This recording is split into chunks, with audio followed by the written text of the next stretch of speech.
Okay, boys and girls, let's take and can some blueberries up. You'll need some jars. You'll need a funnel that goes in the jars, measuring spoon, mixing spoon, ladle, a jar grabber. That way you can take and drop and lift those jars out of that water bath. Now that's a pressure cooker, but I'm only going to use it for a water bath. You're going to need sugar and of course blueberries. I've already cleaned the blueberries twice and destemmed them, but that took some time and you didn't need to see all that crap. That's a waste of time. So first thing I'm going to do is get some sugar into my pot. We're going to go with 4 cups. 1, 2, 3, 4. And we're going to do a 4-to-1 syrup. And so this way here, it's kind of a lighter syrup. So it'll be 4 cups of water to 1 cup of sugar. So I did 4 cups of water. 4 cups of sugar. So I'm going to need to do 16 cups of water. So 1, 2,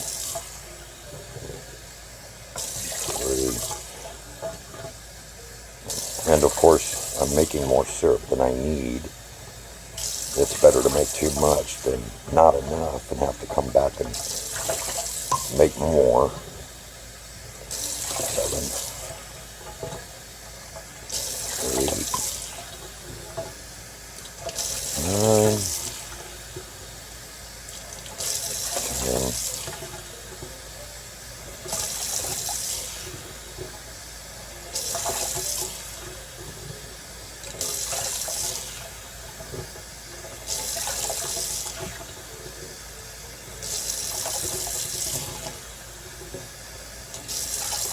Okay, enough of that crap.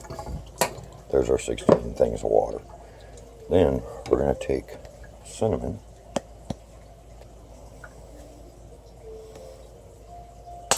open up the pot,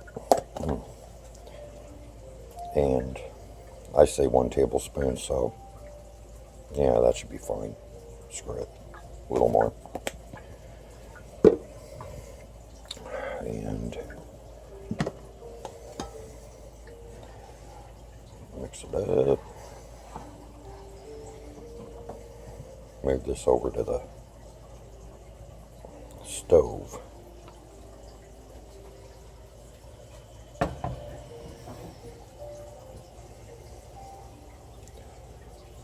Probably could have went with a little less syrup, I guess, but this will work. Put it on high. Bring it to a boil, and then we'll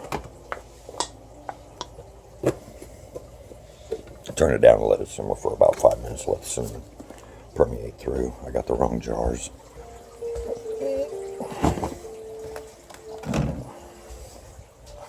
I want pints, not half pints.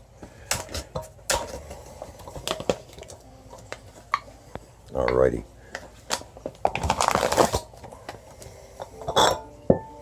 My canner will hold 9 of these pints at a time, so that's all I'm going to take out of here.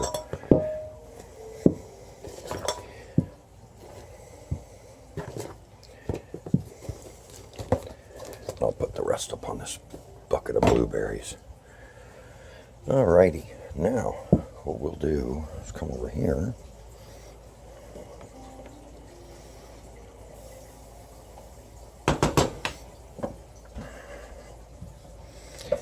bring the blueberries over here. Stupid things in the way. Alrighty, don't need that anymore. Now I'll take and bring my jars over. And I should have already had these ready.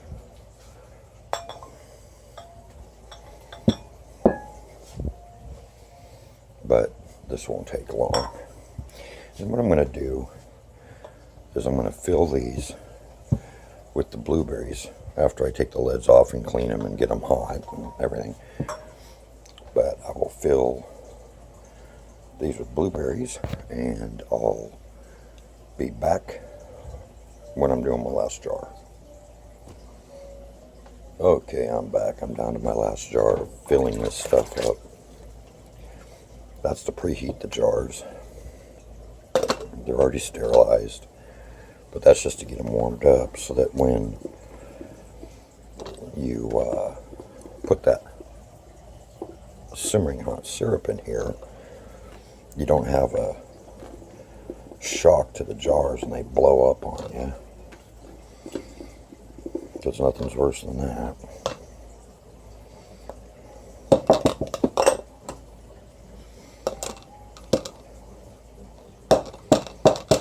And what you do is you barely tap it down. That's not that hard. And you fill your jars up till you got about a half an inch or so left. Half-inch head space. Which is right about there. Now comes the fun part. Now I've already turned on that, and it's boiling inside. You want to turn that on way before you start this, because it takes a while for it to warm up and get to boiling. Otherwise, when you put the jars in, it's going to take a while for the hot water bath part. Okay, turn that off. Now, it's real simple. You put this here. You get yourself some syrup. Fill it up till you're right there again at the half-inch mark. Move on to the next jar. And that's all there really is to it. It's not hard. It's not rocket science. You know, a lot of people think it's difficult to can or anything like that, and it's really not. It's just obeying by rules, you know.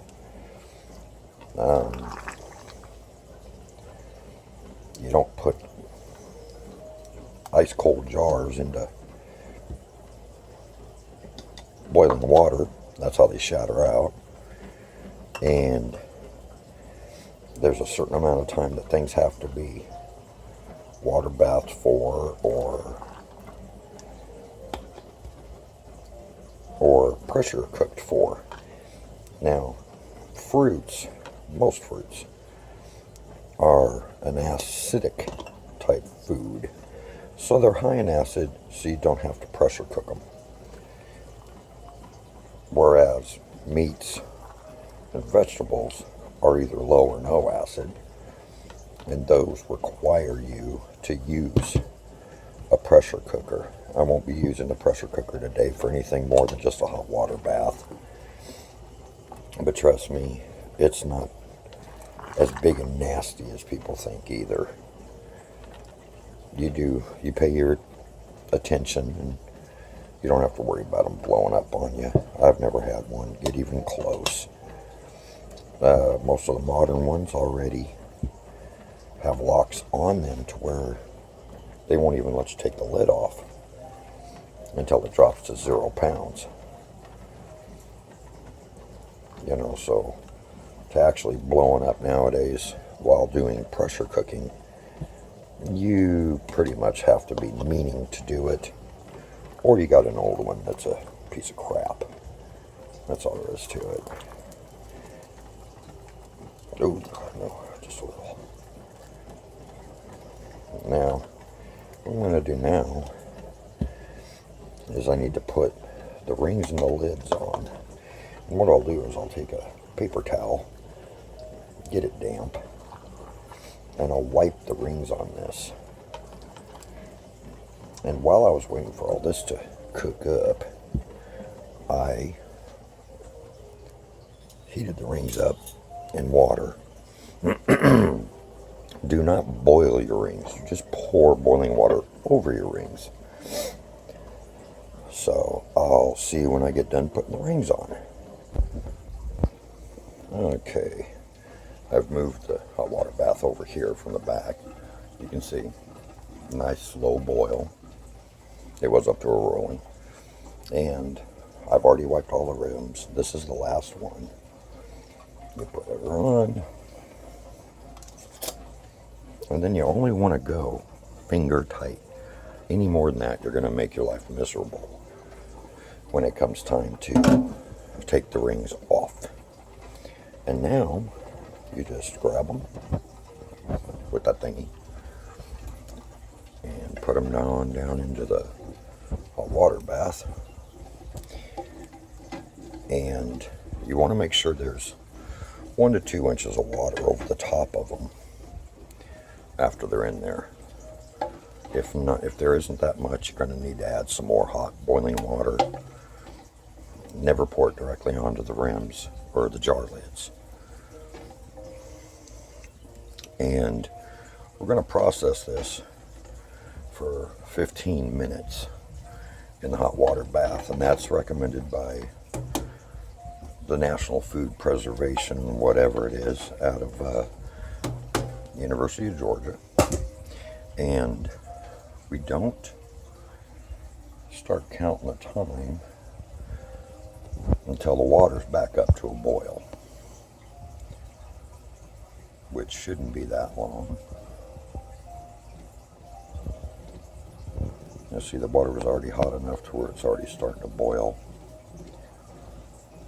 So what I'll do, put this lid back in there, hit the timer,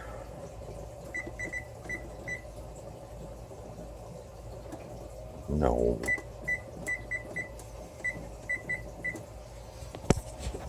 15 minutes. There we go. Countdown.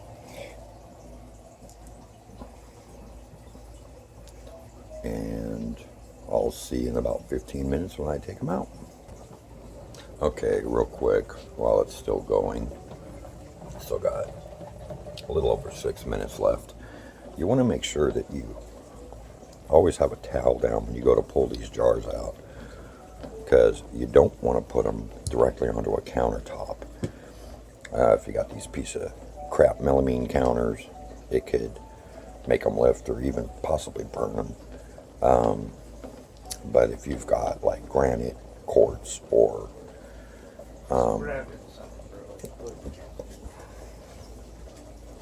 other things, then the cold countertop can make that extremely hot jar shatter. So, but that would be for your stone type countertops. Or even if you have tile countertops, tile and stone stays cold. So just remember that. Always make sure you have a towel down to have as a heat barrier. Now you can trust me when I tell you that all that syrup I made, I didn't use very much for this batch. 8 cups, 9 cups. But it won't go to waste because I still have all those blueberries to go, as well as all those blueberries to go. And that's a 3-gallon bucket, so there's a lot. And I also have some blackberries to put up, and I can always slice those pigs up and throw some in them. So it's pretty much an overall syrup that I use on everything, pretty much. Okay, time is up. The timer's gone off, so it's time to pull these out of here. And I'll just put them right there on the towel.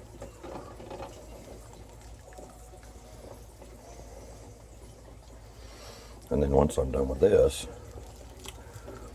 I just have to sit there and let them cool off, seal up, listen for the pings. You'll know the pings when you hear them. And then let them set for overnight to let everything completely cool off, and then I'll take the rings off. And the reason you take the rings off but leave the metal caps on is if there's a false seal, it'll unseal when you take that ring off, so you don't have to worry about going into your pantry in December to get one of these and you take the ring off and lo and behold, it's actually no good. So, well, boys and girls, there it is. Hope I helped in any way. Bye-bye.